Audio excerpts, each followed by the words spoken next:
Hola a todos, ¿qué tal? Hoy vamos a tratar una obra que estoy seguro que muy pocos de vosotros pensabais que iba a hablar de ella y que iba a hablar bien. Todos sabéis mi animadversión hacia Bendis, me parece alguien que ha hecho mucho daño a la industria y mucho daño a los personajes que ha tratado, pero eso no significa que sea un mal escritor. De hecho, en sus inicios era uno bastante bueno. Y lo sé porque lo sigo o lo seguía desde sus inicios con este Powers, que fue la obra que le llevó a la fama. Pero antes de eso, Bendis tenía una serie de obras de género negro, algunas de ellas dibujadas por él mismo, bastante buenas, algunas más que eso, que espero que algún día podamos hacer un vídeo de todas estas. Así que cuando hablo mal del calvo, lo hablo con conocimiento de causa, no por simple haterío. Porque lo descubrí en Powers, seguí comprando todas estas obras que os acabo de señalar, continué en sus Vengadores, en sus X-Men, en sus Guardianes de la Galaxia, en Alias. Y después de todos esos años leyéndole y después de ver la espiral descendente que empezó en Vengadores, ya pasé de él. No sé cuántas veces tienen que timaros para que dejéis de comprar algo de alguien, pero yo ya tuve suficiente. Así que, contestando a los que se quejan de que le doy mucha caña al calvo y tal, tengo que decir que Bendis me parece un buen escritor cuando trata un género concreto, el género negro, y cuando trata a sus propios personajes o bien que ha creado él mismo o bien personajes que no tienen continuidad ni historia. En eso sí lo hace bien. Cuando tiene que enfrentarse a series mainstream con décadas de historia y con unos personajes con características y personalidad ya definidos, se pierde. No sé si es por incapacidad o por vagancia, pero el caso es que hace lo que hace y trasunta a los personajes hasta niveles irreconocibles. Es lo que hizo con los Vengadores, que tenía de Vengadores solo el nombre, aunque podía ser un blockbuster entretenido. La Patrulla X, que fue un bluff total, y lo sabéis. Y luego ya los Guardianes de la Galaxia y Iron Man, en fin, ¿para qué seguir? Pero sin embargo, sus inicios, sobre todo este Powers, fue muy interesante. Bendis supuso a principios de los 2000 un soplo de aire fresco en una industria que estaba en aquel momento estaba dispuesto y era el momento adecuado para ese soplo, esos cambios. De hecho, se llevó el Eisner por esta serie, un Eisner compartido con la serie de Red Star, de la que también tenemos vídeo en el canal. ¿Y qué tenemos aquí? Pues aquí tenemos una mezcla de género negro, superhéroes y la típica historia de policías.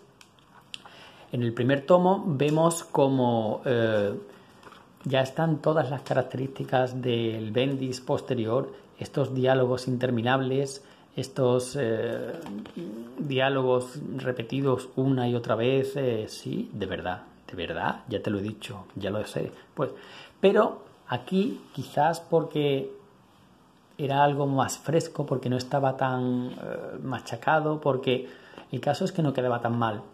Nos presentan a un policía, bueno, a un grupo de policías en una ciudad, en un mundo en el que existen superhéroes que muchas veces son trasuntos de personajes como los Cuatro Fantásticos, como Superman, como Wonder Woman, pero todo impregnado de un tono noir, género negro, que funciona.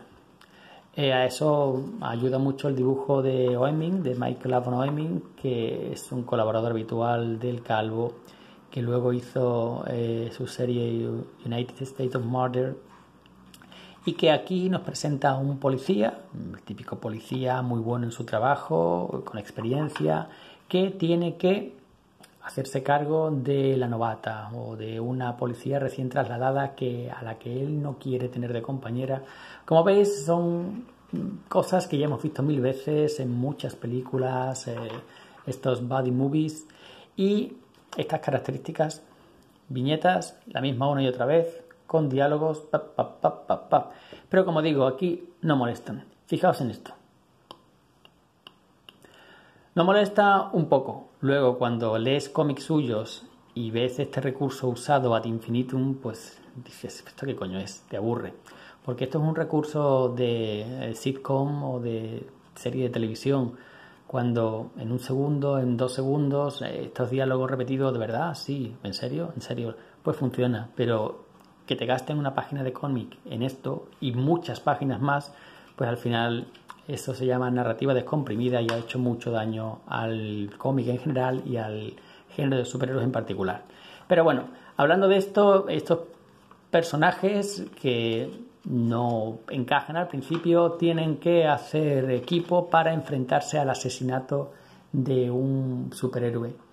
El asesinato de un superhéroe icónico, además, que ha causado una conmoción, y a partir de aquí empieza la investigación. Investigación que por un lado nos mostrará más del mundo en el que se desarrolla esta historia y por otro lado nos dará detalles poco a poco de, sobre todo, de la vida y el pasado del detective, un pasado que al principio no se nos muestra, pero con pequeñas pinceladas nos podemos hacer una idea de cuál era.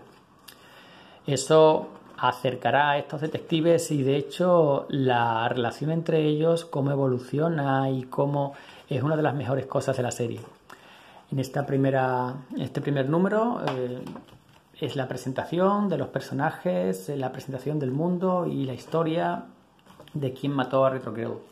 Después tenemos, si no recuerdo mal, juego de rol en el que estos personajes tienen, que me encanta esta portada, hace homenaje a un cuadro clásico de la escuela americana, pero con este superhéroe. Y aquí nos cuentan cómo unos estudiantes jugando a juegos de rol en vivo, de repente empiezan a morir uno tras otro y los detectives tienen que enfrentarse a un caso de asesinato en serie de lo que al principio no era más que un juego que involucraba a adolescentes, a estudiantes universitarios disfrazados como superhéroes reales. La verdad es que la resolución de este caso es muy entretenida, es muy imaginativa y da más pistas del pasado del personaje principal. Después, si no recuerdo mal, estaba Supergrupo, es que no recuerdo exactamente cuál era. Bueno, esta serie es muy larga y aquí, no, esta no era. El siguiente es es uno de los mejores, en el que se hace una crítica a la prensa rosa, a la prensa sensacionalista y nos habla de una trama de cómo sería en un mundo en el que los superhéroes existen y que son básicamente estrellas de cine, pues cómo sería esa prensa, cómo los trataría, sería respetuoso con ellos o al contrario buscaría todos los trapos sucios que pudiera encontrar. Y si los hubiera, ¿y qué pasaría si, por ejemplo, un superhéroe, uno de los grandes, uno que ha salvado a miles, pues tuviera algunos hobbies, algunos vicios o simplemente le gustara follarse a groupies? ¿Eso le haría menos superheroico? ¿Sería reprobable moralmente? En fin, vamos ampliando los secundarios, vamos conociendo más de este mundo y de los distintos superhéroes que lo conforman. Y estos superhéroes, muchos de ellos empiezan a formar parte del elenco de secundarios. Mira, ¿qué os decía con la narrativa descomprimida? Esto está muy bien en una serie, pero aquí te roba 2 páginas de narración. Bueno, pues en el siguiente tomo ya empieza a coger velocidad y nos presenta un grupo o los miembros del equivalente a los Vengadores, a la Liga de la Justicia, que se separaron hace mucho y que uno de ellos está a punto de sufrir en sus carnes esa prensa rasa de la que hemos hablado antes por un vídeo pornográfico que ha sido filtrado, pero antes de que eso ocurra es asesinado. Todo, ya veis, un entorno noir, investigación policíaca que va ampliando el mundo de donde se desarrolla la serie y en este caso con muchos flashbacks que sirven además para hacer de contraste entre el presente bastante decadente, bastante sucio, y el pasado brillante, glorioso de esos personajes. Durante todas estas historias la relación entre los policías se va estrechando, vamos conociendo secretos tanto de uno como de otro y todo eso nos prepara para el primer final Digo primero porque esta serie yo la cerré aquí, creo que fue en este tomo, es que ya lo estoy mezclando. En el tomo 6 o por ahí, la serie tiene un falso final que ojalá se hubiera quedado, porque luego Bendis siguió ampliando las historias de este universo y cada vez fue perdiendo más interés. Yo seguí la serie hasta casi en Estados Unidos ha tenido parones y tal, pero la ha retomado continuamente y os digo que el resto, salvo alguna historia puntual, no merece la pena. Estos 6 primeros tomos, publicados primero por Planeta y luego reeditados por Panini, también en tapa blanda pero con sobrecubierta, son fáciles de encontrar y son muy buenos.